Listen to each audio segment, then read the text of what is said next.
All right, well, here's Goose with the first field story of 2015.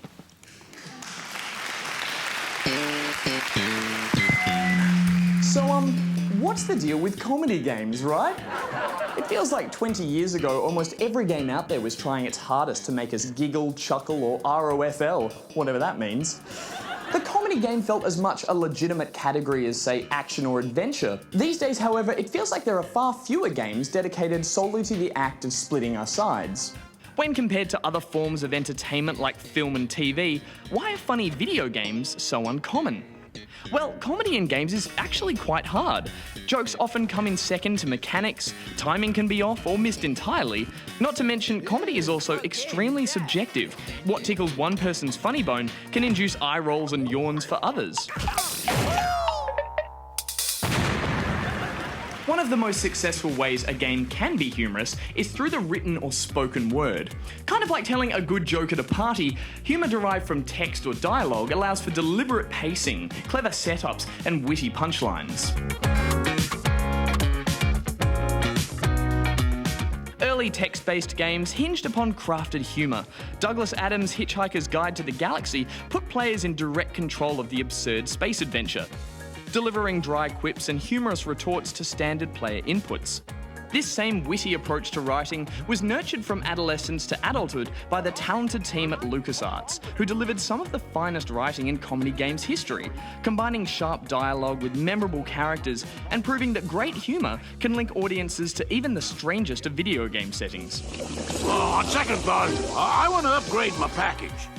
And while intelligent verbal comedy has certainly taken a back seat to gameplay and graphics in modern games, titles like Portal 2, Thomas Was Alone, and The Stanley Parable prove that there's still a huge audience for highbrow, well-written conceptual comedy. I'll say it. This is the worst adventure I've ever been on. I can promise you there definitely was a story here before. Or maybe everything just sounds funny and narrated in a British accent. Perhaps the second easiest way to get a laugh in a video game is through the tried and tested formula of physical or slapstick comedy. Without the restrictions of real-life injury or death, physical humour is practically limitless in video games. Characters can be subjected to all sorts of simulated pain and torment purely for our amusement.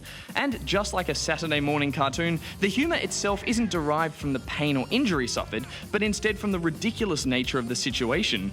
Sandbox games like Goat Simulator, Octodad, and I Am Bread have capitalised on this style of humour, allowing players to create as much chaos on screen as possible. And since the evolution of ragdoll physics, many of the biggest lols in games these days are simply the result of simulated gravity. Of course, the lower we climb on the ladder of good taste, the closer we get to the most common and controversial forms of comedy, crude humour.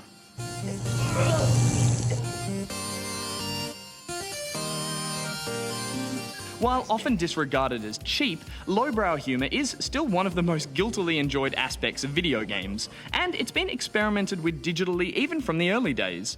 Leisure Suit Larry in the Land of the Lounge Lizards was one of video games' earliest forays into this seedy underworld of gags. The game's juvenile writing, combined with the limited graphics of the time, meant it was hard to take this game too seriously, which no doubt played a big part in the game's popularity within the zeitgeist. Another big player in the crude humour category was none other than Duke Nukem himself.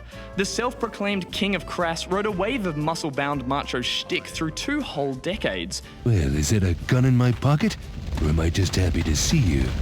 But age has not been kind to either Larry or Duke, whose appeal wore off in a sea of sequels that each lowered the bar further in an attempt to try and remain relevant.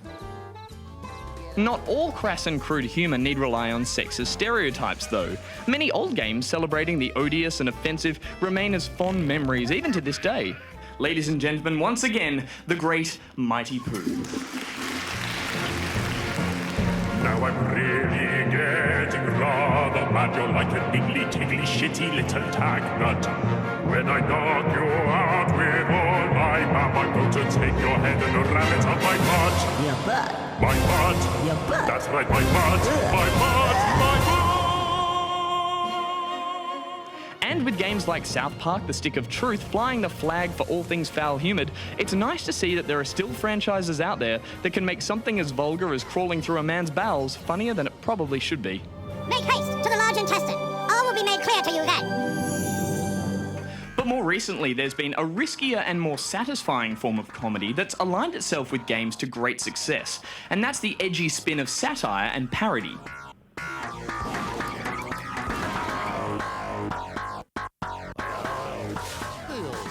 The spy spoof No One Lives Forever was a great example of how to blend classic cinematic cliches with traditional shooter mechanics. More notoriously, the Grand Theft Auto series grabbed the spotlight for its tongue-in-cheek take on American society, personalities, and pop culture. A formula the Saints Row series took and ran with until it reached levels of complete insanity. They're closing us in! Stay on target. Speaking of insanity, the Deadpool game broke almost every rule of comedy, including the fourth wall, making a joke out of the game itself. Hello? Peter! Hey, I was just running around my game, and all of a sudden I noticed that some shit was f***ed up.